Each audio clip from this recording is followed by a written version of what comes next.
राजधानी दिल्ली में 26 जनवरी को जो हिंसा हुई उससे मोदी सरकार काफी गुस्से में आ गई थी, क्योंकि किसानों के रूप में उपद्रवियों ने लाल किले पर देश विरोधी गतिविधि को अंजाम देकर पूरे देश को शर्मसार कर दिया था। इसके बाद ही मोदी सरकार ने एक्शन लेने की ठानी और तमाम आंदोलन स्थलों पर इंटरनेट सेवाओं पर थोड़े समय के लिए ताला लगा दिया। मोदी सरकार के इस एक्शन से फर्जी किसानों की टोली बौखला गई और उन्होंने देश में चक्का जाम करने का ऐलान कर दिया। 6 फरवरी को देश भर में किसानों ने चक्का जाम किया, पर राहत की बात थी कि कोई घटना नहीं हुई। लेकिन एक बार फिर किसान आंदोलन पर सवाल उठने शुरू हो गए जब पंजाब के लुधियाना से ट्रैक्टर पर लगे झंडे पर खालिस्तानी आतंकी भिंडरावले की तस्वीर सामने आई। इस तस्वीर को लेकर राकेश टिकैत ने अपना बयान जारी किया है। उन्होंने कहा कि इस मामले पर किसानों से बात की जाएगी। अगर ऐसा हुआ है तो ये गलत है। जो चीज प्रतिबंधित है वो नहीं लगानी चाहिए। बता दें कि दिल्ली, उत्तर प्रदेश और उत्तराखंड को छोड़कर 6 फरवरी को पूरे देश में देशव्यापी चक्का जाम करने की कोशिश की गई। हालांकि किसान नेताओं के मुताबिक चक्का जाम के दौरान किसी को कोई परेशानी नहीं हुई है, पर वैसे भी चक्का जाम फेल हो गया। देश भर में लोगों ने टिकैत गैंग का साथ नहीं दिया। हाँ, लेकिन खालिस्तानियों का साथ इन आंदोलनकारियों को जरूर है। चक्का जाम के दौरान झंडे पर खालिस्तानी आतंकी भिंडरावले की तस्वीर ने एक बार फिर किसान आंदोलन की अगुवाई करने वाले राकेश टिकैत समेत बाकी नेताओं पर सवाल खड़े करने शुरू कर दिए हैं। हालांकि राकेश टिकैत खुद को बचाने के लिए हर मुमकिन उपाय में जुटे हैं, लेकिन धीरे धीरे पूरे देश के सामने उनके एजेंडे की पोल खुलती नजर आ रही है और अब सवाल है कि पुलिस उन पर कब तक कार्यवाही करेगी।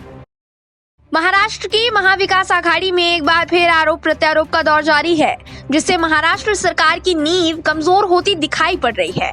शिवसेना के मुखपत्र सामना में अपने ही सहयोगी दल कांग्रेस पर कटाक्ष किया गया है। दरअसल कांग्रेस के प्रदेश प्रमुख के पद पर बाला साहेब थोराट की जगह नाना पटोले को नियुक्त किया गया, लेकिन महाराष्ट्र विधानसभा अध्यक्ष पद से पटोले ने इस्तीफा दे दिया, जिसको लेकर लगता है शिवसेना नाखुश है। सामना के संपादकीय में कहा गया है कि कांग्रेस को 5 साल के लिए विधानसभा अध्यक्ष का पद दिया गया था, न कि बीच में ही इस पद पर चुनाव कराने के लिए। इससे बचा जाना चाहिए। एनसीपी प्रमुख शरद पवार ने कहा कि तीनों दल बैठेंगे और फैसला करेंगे कि विधानसभा अध्यक्ष पद के लिए क्या करना है। एक बात निश्चित है कि पवार के नजरिए में दम है। शिवसेना ने इस संपादकीय में आगे लिखा, हालांकि संगठनात्मक बदलाव कांग्रेस का अंदरूनी मामला है, फिर भी इस बात को लेकर ज्यादा सावधानी बरतने की जरूरत है कि फैसलों का असर सरकार पर न हो। 2 साल पहले स्थिति ऐसी थी कि कोई भी नेता प्रदेश कांग्रेस अध्यक्ष की कमान लेने को तैयार नहीं था। थोराट ने ये जिम्मेदारी ली और विधानसभा चुनावों में पार्टी को उम्मीद से ज्यादा सीटें मिली। शिवसेना ने आगे कांग्रेस में गांधी परिवार पर निशाना साधते हुए कहा कि संकट के समय थोराट ने जिम्मेदारी ली। नागपुर में विधानसभा चुनावों में कांग्रेस ने 2 ही सीटें जीती। अगर गांधीयों ने कुछ रैलियों को संबोधित किया होता तो विदर्भ में कांग्रेस की सीटें बढ़ सकती थी। महाराष्ट्र की महाविकास आघाड़ी में शिवसेना के इस बयान से हड़कंप मचने की अटकलें लगाई जा रही हैं, क्योंकि शिवसेना लगातार कांग्रेस के आंतरिक अधिकारों पर चोट कर रही है और एनसीपी मुखिया शरद पवार की तारीफ करके कांग्रेस को नीचा दिखाने की कोशिश में जुटी हुई है, जो महाविकास आघाड़ी सरकार की सेहत के लिए हानिकारक साबित हो सकता है। पीएम नरेंद्र मोदी ने राज्यसभा में राष्ट्रपति रामनाथ कोविंद के अभिभाषण पर जवाब दिया।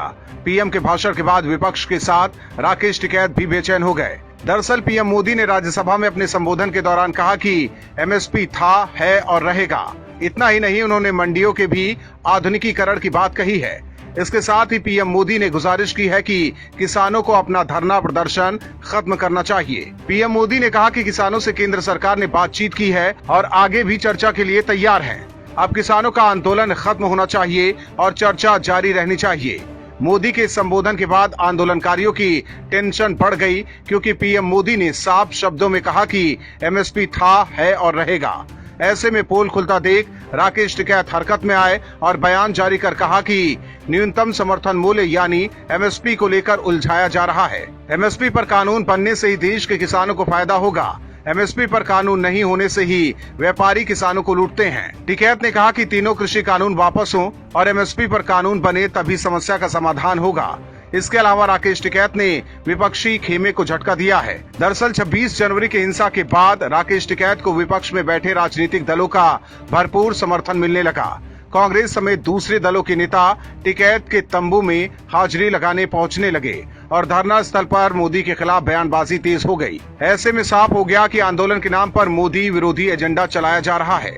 लेकिन अब इससे बचने के लिए टिकैत अपने तंबू में राजनीतिक दलों की एंट्री बंद करने पर विचार कर रहे हैं, क्योंकि मोदी के संबोधन के बाद राजनीतिक दलों के समर्थन पर राकेश टिकैत ने कहा कि ये किसानों का आंदोलन है, इसमें किसी राजनीतिक दल का टेंट नहीं लगा है। ऐसे में देखना होगा कि पोल खुलने के बाद क्या वाकई राकेश टिकैत विपक्षी नेताओं से दूरी बनाते हैं या किसानों के नाम पर मोदी विरोधी एजेंडा चलता रहेगा। देश में अगला लोकसभा चुनाव 2024 में होने वाला है, जिसमें तकरीबन 3 साल बाकी है। लेकिन लोकसभा चुनाव से पहले अगले साल उत्तर प्रदेश में विधानसभा चुनाव होने वाले हैं, जिसके चलते अभी से ही उत्तर प्रदेश की राजनीति गरमाई हुई है। बीजेपी और कांग्रेस के बीच जुबानी जंग तेज हो गई है, तो वहीं कांग्रेस के बागी नेताओं ने कांग्रेस की पोल खोलनी शुरू कर दी है। कांग्रेस की बागी विधायक अदिति सिंह के बयान के बाद उत्तर प्रदेश की सियासत में भूचाल आ गया है। विधायक अदिति सिंह ने पार्टी की कार्यकारी अध्यक्ष एवं रायबरेली सांसद सोनिया गांधी पर तंज कसते हुए उनके अपने ही संसदीय क्षेत्र रायबरेली में गैर मौजूदगी पर सवाल उठाए हैं। विधायक अदिति सिंह ने कहा कि पिछले 5 सालों के कार्यकाल में चुनाव जीतने के बाद सोनिया गांधी सिर्फ 2 बार रायबरेली आई थी। वहीं 2019 के चुनाव में नामांकन के बाद वह सिर्फ 1 बार ही रायबरेली आई हैं। जनता ने ही उन्हें चुनाव जितवाया है। उन्होंने ये भी कहा कि जो भी अच्छा काम करेगा मैं उसकी तारीफ करूंगी। वहीं 26 दिसंबर को अमेठी के गौरीगंज में केंद्रीय मंत्री स्मृति ईरानी ने भी कांग्रेस को आड़े हाथों लिया था, जिसमें वो कह चुकी है कि कांग्रेस अगर प्रताड़ित करेगी तो अमेठी में बीजेपी का कार्यकर्ता सुनिश्चित करेगा कि साल 2024 में लोकसभा के चुनाव में रायबरेली की सीट पर भारतीय जनता पार्टी का कमल खिलेगा। केंद्रीय मंत्री स्मृति के बयान और बागी विधायक अदिति के इस तेवर से रायबरेली में सोनिया समेत कांग्रेस की मुश्किलें बढ़ती नजर आ रही हैं, क्योंकि अदिति सिंह सिर्फ कांग्रेस के खिलाफ ही बयानबाजी नहीं कर रही, बल्कि बीजेपी से उनकी नजदीकियां भी बढ़ती जा रही है। योगी आदित्यनाथ को वो अपना राजनीतिक गुरु बता चुकी हैं, जिससे साफ झलक रहा है कि जल्द ही अदिति सिंह भाजपा का दामन थामती हुई नजर आएंगी। और अगर ऐसा हुआ तो कांग्रेस के लिए एक और बुरी खबर दस्तक देने के लिए बिल्कुल तैयार है, क्योंकि बीजेपी 2024 लोकसभा चुनाव में अदिति सिंह को सोनिया गांधी के खिलाफ मैदान में उतार सकती हैं, जिसके संकेत खुद अदिति ने सोनिया को रडार पर लेकर दिए हैं। इससे पहले बीजेपी की ओर से भी संकेत मिले हैं कि अदिति रायबरेली से सोनिया गांधी के खिलाफ बीजेपी की ओर से मोर्चा संभाल सकती है। और अगर ऐसा हुआ तो राहुल गांधी की अमेठी से हार के बाद रायबरेली से सोनिया गांधी की भी विदाई हो सकती है। महाराष्ट्र के मुख्यमंत्री उद्धव ठाकरे और उनकी सरकार आए दिन भाजपा पर कोई ना कोई तंज कसती रहती है, लेकिन इस बार गृह मंत्री अमित शाह ने महाराष्ट्र जाकर ही उद्धव ठाकरे को करारा जवाब दिया है।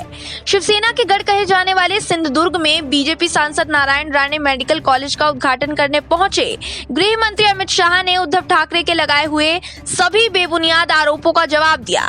शाह ने कहा, उद्धव ठाकरे ने सत्ता की लालसा में अपवित्र गठबंधन किया। अगर हमारे मुख्यमंत्री देवेंद्र फडणवीस आज की शिवसेना की राह चलते तो शायद शिवसेना का अस्तित्व ही नहीं बचता। गृह मंत्री ने आगे कहा कि बाला साहेब के सिद्धांतों को खत्म कर दिया गया है। हमने जब धारा 370 खत्म की तो ये डरते हुए बोलते हैं हम स्वागत करते हैं। फिर राम मंदिर बना तो भी असमंजस दिखा। अरे भैया, किससे डर रहे हो? हम तो नहीं डरते, डंके की चोट पर बोलते हैं जो बोलते हैं। अमित शाह ने कहा कि चुनाव के दौरान उद्धव ठाकरे अपनी फोटो से बड़ी फोटो पीएम मोदी की लगाते थे। मेरे साथ और मोदी जी के साथ भी रैली की, तब तो कुछ नहीं बोले। चुनाव प्रचार के दौरान हमने सबके सामने बोला था कि फडणवीस ही मुख्यमंत्री बनेंगे।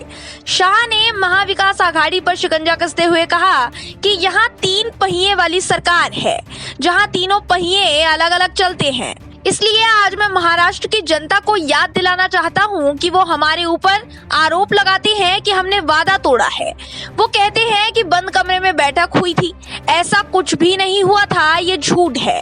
अमित शाह ने नीतीश कुमार का जिक्र करते हुए कहा कि ऐसे में एक बार फिर उनको याद दिला दूं कि बिहार में भी हमारी सीटें ज्यादा आईं, लेकिन हमने नीतीश कुमार को ही मुख्यमंत्री बनाया, जबकि उन्होंने खुद कहा कि भाजपा की सीटें ज्यादा है, इसलिए आपका मुख्यमंत्री होना चाहिए। इस संबोधन में उद्धव ठाकरे के मोदी सरकार और भाजपा पर लगाए गए तमाम आरोपों का जवाब गृह मंत्री अमित शाह देते नजर आए। इन सभी जवाब में शाह ने उद्धव ठाकरे और उनकी सरकार पर सवालों की कतार लगा दी। अब ऐसे में उद्धव सरकार अपने बचाव में क्या बयान जारी करती है, ये देखना लाजमी होगा, क्योंकि शाह के इन सवालों से सिर्फ शिवसेना ही नहीं बल्कि पूरी महाविकास आघाड़ी की टेंशन बढ़ गई है। पिछले कुछ महीनों से जारी किसान आंदोलन पर विपक्ष खूब राजनीति कर रहा है। किसानों के नाम पर आंदोलन की आड़ में विपक्ष सियासी रोटी सेक रहा है, तो वहीं खालिस्तानी एजेंडे को भी हवा दी जा रही है। 26 जनवरी को जो हुआ वो सबने देखा। अब किसान आंदोलन को लेकर पीएम मोदी ने राज्यसभा में विपक्ष पर निशाना साधा है। पीएम मोदी ने राज्यसभा में राष्ट्रपति के अभिभाषण पर पेश धन्यवाद प्रस्ताव पर हुई चर्चा का जवाब देते हुए आंदोलन जीवी शब्द का प्रयोग किया, जिसके बाद कांग्रेस से लेकर तमाम मोदी विरोधियों को मिर्ची लग गई है। इतना ही नहीं, ये शब्द ट्विटर पर ट्रेंड भी करने लगा है। पीएम मोदी ने सदन में कहा कि पिछले कुछ समय से इस देश में आंदोलन जीवियों की एक नई जमात पैदा हुई है जो आंदोलन के बिना जी नहीं सकती। मोदी के संबोधन के बाद कांग्रेस ने ट्वीट कर पीएम मोदी के आंदोलन जीवी वाले बयान का विरोध किया। कांग्रेस ने कहा कि जिस विचारधारा के लोगों ने आजादी के संघर्ष में अपना योगदान नहीं दिया है, उन लोगों को आंदोलन की कीमत कभी समझ नहीं आएगी। मोदी के इस बयान के बाद उधर राकेश टिकैत की भी नींद उड़ गई है।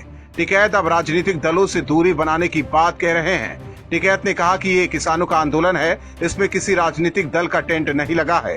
दरअसल पीएम मोदी ने कहा कि ये आंदोलन जीवी लोग खुद आंदोलन नहीं चला सकते हैं, लेकिन किसी का आंदोलन चल रहा हो तो वहाँ पहुँच जाते हैं। ये आंदोलन जीवी ही परजीवी हैं जो हर जगह मिलते हैं।